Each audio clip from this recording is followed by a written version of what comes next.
Apapun lawannya kita lawan. Siapapun lawannya yang depan kita lawan. Saya kan kata dedenya lebih baik daripada minta maaf. Saya lebih baik masuk penjara menggantikan yang 7 terpidana. Top nggak bos? Bener kan? Wah, hebat. Bener-bener ngelihat almarhum kok, dimandiin juga saya ngelihat kok. Jadi Eki bener Eki.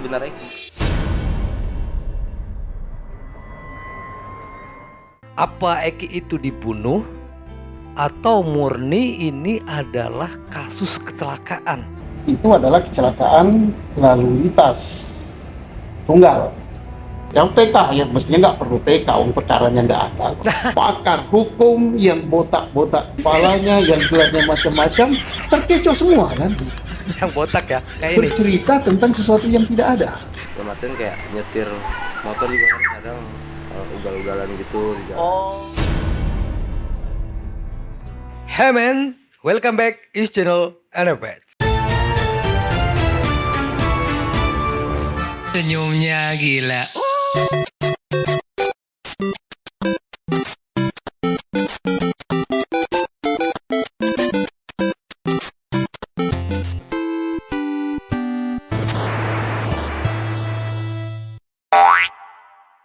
Di video kali ini kita masih meneruskan video tentang Dede ya. Bang Dede yang berani speak up ke media dengan bantuan Pak Deddy Mulyadi. Dan mereka mendapatkan somasi dari kuasa hukum Pak Rudiana. Bukan main-main, Pak Rudiana menugaskan 60 pengacara untuk membackingnya. Dengan adanya somasi itu, Pak Deddy Mulyadi dan Dede pun pergi ke LPKS. Untuk apa?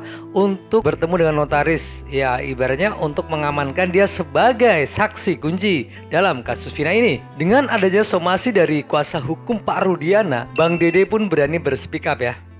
Jadi daripada saya meminta maaf kepada Rudiana, mending saya rela di penjara menggantikan 7 orang tersangka. Keren kan? Kita cek videonya men. Kejujuran pasti ada balasan kebaikannya. Bener Pak. Nah aku nanya nih, kamu ini gagal banget ngomongnya. Saya daripada minta maaf lebih baik meminta maaf pada 7 terpidana. Keren. Terus yang ini lagi.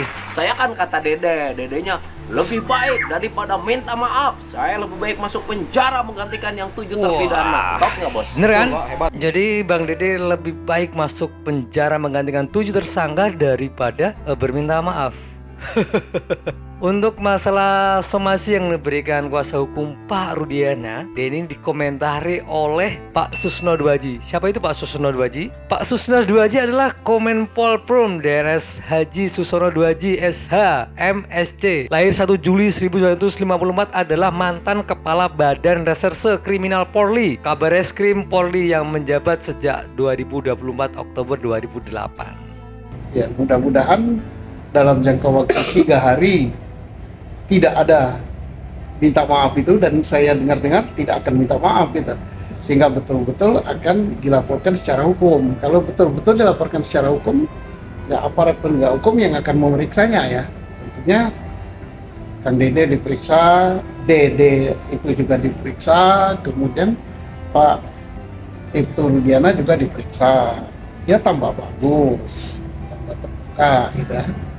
Nah, Pak Susno Dwaji bilang semoga aja 3 hari itu dari tim Pak Deddy Mulyadi ataupun Bang Dede tidak ada minta maaf. Jadi biar kasus ini masuk ke laporan kepolisian. Jadi kan bisa terbuka ya. Jadi Pak Rudiana juga diperiksa, Bang Dede diperiksa, AF diperiksa, Pak Deddy Mulyadi diperiksa. Jadi semua diperiksa. Jadi malah terbuka ya men ya. Jadi bisa lebih gamblang gitu loh kasus ini. Jadi bisa lebih terang gitu kan. Dalam kasus yang beredar kan banyak tuh yang bilang Eki masih hidup, tolong bongkar makam si Eki untuk membuktikan Eki itu benar atau tidak, atau dites DNA-nya.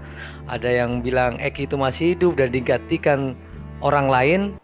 Mabes Polri harus membongkar kuburan Eki, kemudian dilakukan tes DNA. Dan di video ini Pak Deddy Mulyadi berbicara dengan teman Eki ya, teman Eki waktu Eki masih hidup. Gimana kesaksian tentang teman Eki? Kita lihat videonya man. Ceks. Dikasih pemeran pengganti sehingga Eki-nya selamat. yang orang yang pemeran pengganti Eki meninggal karena dia dibunuh oleh geng narkoba. Kamu percaya nggak itu? Enggak lah, liar. Sebagai temennya. Saya langsung ngelihat langsung di ruang mayat. Yang keras dong, tegasin. Di ruang mayat saya langsung ngelihat, bener-bener ngelihat almarhum kok, dimandiin juga saya ngelihat kok. Jadi Eki. Eki benar Eki.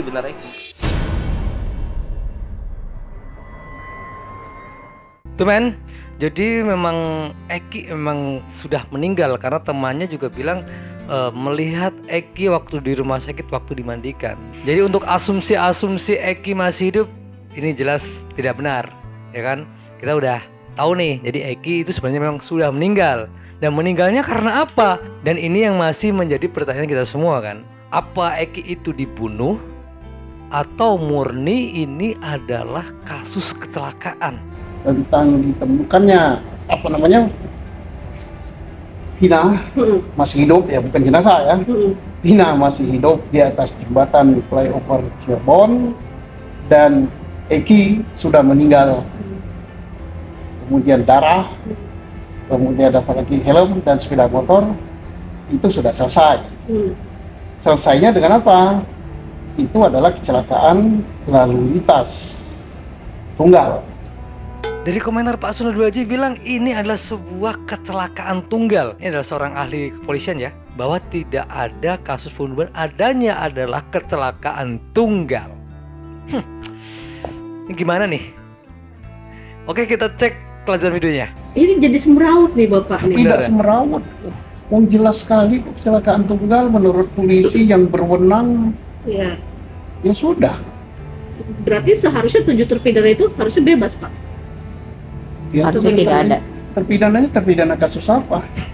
Itu yang diduga Gimana sih, Pak? memperkosa dan membunuh Membunuh siapa? Vina dan Eki. Vina dan Eki Pak.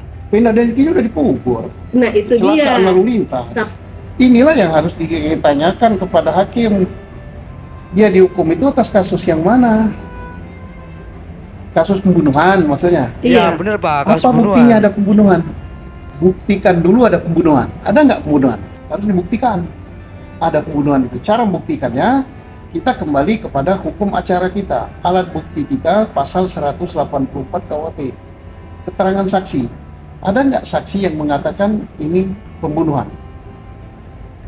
Ada. Ada. Aep, Dan Dede.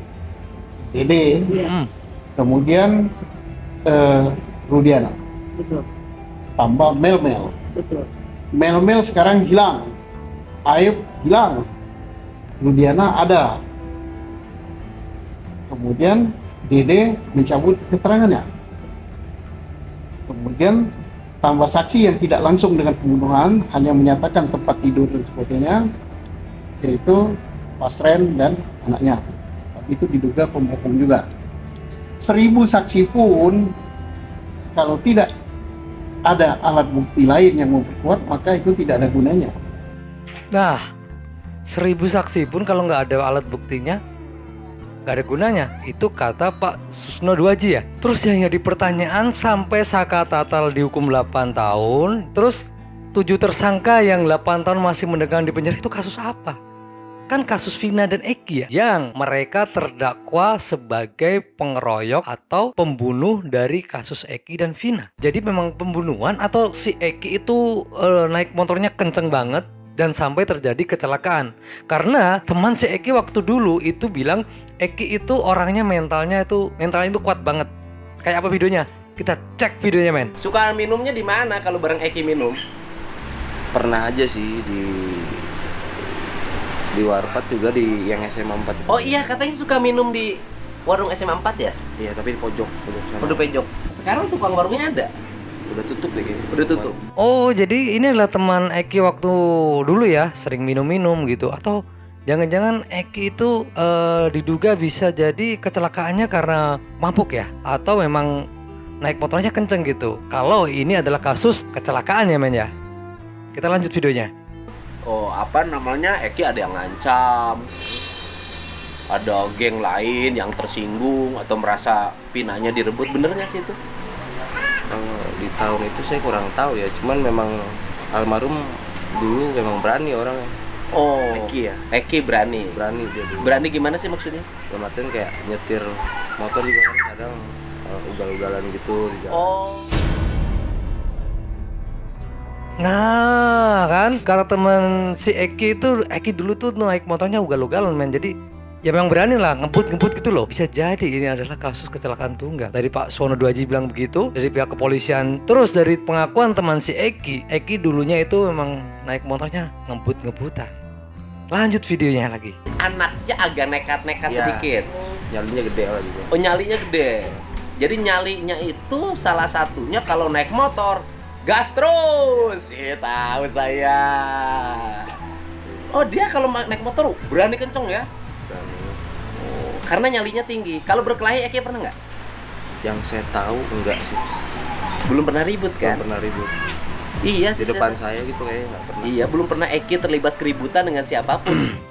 Nah dari keterangan tadi kita udah lihat videonya, memang Eki suka naik motor kenceng banget gitu. Kayak ugal-ugalan, jadi ngebut lah. Ya namanya anak muda ya, jadi memang mau naik motornya ngebut-ngebut gitu. Artinya saksi gugur. Setelah saksi apa? Ahli. Keterangan ahli. Ahli mana yang mengatakan ada pembunuhan? Tidak ada. Visum. Ahli yang buat visum. Ahli yang membuat visum, dia mengatakan tidak ada, bukan pembunuhan. Meninggalnya Eki dan Pina itu karena meninggal tidak wajar akibat benturan benda keras. Nah, benturan benda keras bisa saja kepalanya terbentur di aspal, atau kepalanya, kakinya terbentur di pembatas jalan itu. Bisa. Apalagi di situ ditemukan daging. Jenazahnya nggak ada di kota, sepeda motor nggak ada, darah nggak ada, terus CCTV nggak ada, sidik jadi nggak ada, HP yang dibuka mengatakan itu ada kejadian di kota Cirebon tidak ada. Bener Pak. Nah terus kejadiannya ada nggak? Kalau serba nggak ada, Tidak ada. Luka-luka. kejadiannya tidak ada, apalagi pelaku. Jadi kan aneh kan? Kan aneh, lucu, meributkan sesuatu yang tidak ada. Lalu peristiwanya nggak ada kok. Ini sama dengan kita ini meributkan bayang-bayang. Gimana men? Tentang komentar dari Pak Susno Duaji. Baik pusing kan jadinya, karena memang kasusnya nggak ada, apa yang mau diributkan gitu ya. Nah sedangkan gimana sih Pak tentang 7 tersangka yang udah 8 tahun sudah di penjara? Terus gimana tuh? Nasibnya kayak gimana nih? Apakah PK-nya akan menang? Karena kemarin si Saka Tatal mengajukan PK lagi ya bersama kuasa hukumnya. Apakah akan menang? Yang PK ya mestinya nggak perlu PK, perkaranya nggak ada. Kata Pak Susno Duaji PK-nya ngapain PK karena akan menang gitu ya. Lanjut. Perkaranya nggak ada. Nanti yang bertanya kenapa ada Pak disidangkan? Ya itu sidang-sidangan aja. Menyidangkan sesuatu yang nggak ada. Pakar hukum yang botak-botak kepalanya, yang gelarnya macam-macam, terkecoh semua kan. Yang botak ya, kayak ini. Bercerita tentang sesuatu yang tidak ada. Kalau hakimnya nggak terkecoh juga ya pasti menang gitu kan. Makanya kan saya diundang juga oleh advokatnya Menjadi saksi ahli. diminta untuk ahli. Oke. Saya bilang nggak usah banyak-banyak ahlinya, tanpa ahli pun orang menang. Kenapa? Peristiwanya nggak ada. Nah, gimana nih menurut kalian? Gimana komentar kalian tentang video ini nih? Peristiwanya nggak ada, alat bukti nggak ada, saksi lemah semua, tapi kenapa ada 7 tersangka gitu kan? 7 tersangka itu dari mana? Kalau menurut pengakuan dari Bang Dede kan karena pengakuan Bang Dede dan Aep. Jadi jangan lupa minum air putih biar kencing karena lancar. Jangan lupa bahagia.